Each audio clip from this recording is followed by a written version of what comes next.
মৌখালী বনদেবী মন্দির প্রাঙ্গণে দামোদর মাস অর্থাৎ কার্তিক মাস পালন।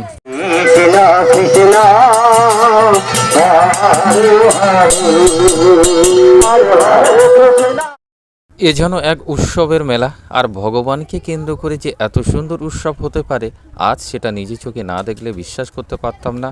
আর এই মৌখালী বনদেবী, চলুন আজকের এই ভিডিওর মাধ্যমে আমরাও জেনে নিই যে এই দামোদর মাস, এই কার্তিক ব্রত মাস কেন মানুষ এত পালন করছে, এত হরিনাম সংকীর্তন কেন হচ্ছে।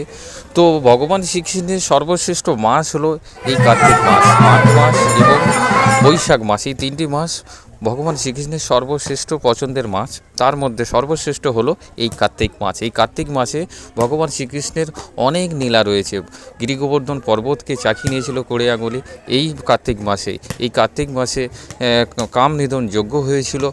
এই কার্তিক মাসের অমাবস্যার রাতে অর্থাৎ দীপাবলির রাতে শ্রী রামচন্দ্র 14 বছর বনবাস কাটিয়ে কিন্তু এই কার্তিক মাসেই ফিরেছিল। তো ভগবানের অনেক নিদর্শন রয়েছে এবং মহাভারতের পাণ্ডবরা যখন 14 বছর বনবাসে গিয়েছিল, 1 বছর অজ্ঞাতবাস কাটিয়ে এই কার্তিক মাসেই কিন্তু তারা তাদের রাজ্য ইন্দ্রপ্রস্থে ফিরেছিল। তো ভগবান শ্রীকৃষ্ণের অনেক নিদর্শন রয়েছে। আর আজকের আমাদের গ্রামের মানুষ কিন্তু সেই অনুষ্ঠানকে মেতে উঠেছে, ছোট থেকে বড় সবাই কিন্তু প্রচুর আনন্দ করছে। আর আমি দূর থেকে দাঁড়িয়ে যখন সেটাকে ক্যামেরাবন্দি করছিলাম তো অসাধারণ লাগছিল যে এত সুন্দর মানুষ ভগবানকে কেন্দ্র করে।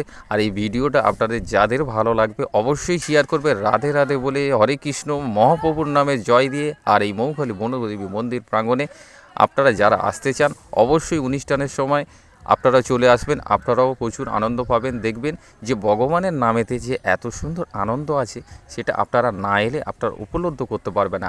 আর আমাদের গ্রামের মানুষ ভগবান শ্রীকৃষ্ণের পছন্দের মাস এবং সর্বশ্রেষ্ঠ মাস, তাই এই মাসে যে দান করবে যে ব্যক্তি তার দান ডবল হয়ে যাবে। 100 টাকা দান করলে তার 200 টাকার সমান হয়ে যাবে। তাই এই মাসে প্রচুর মানুষ মানসিক করে এবং বাতাসা নোট করছে এবং সমস্ত ভক্তরা আর এই ভিডিওটা সবার মাঝে ছড়িয়ে দিয়ে পূর্ণবয়স্ক মানুষদের দেখার সুযোগ করে দাও।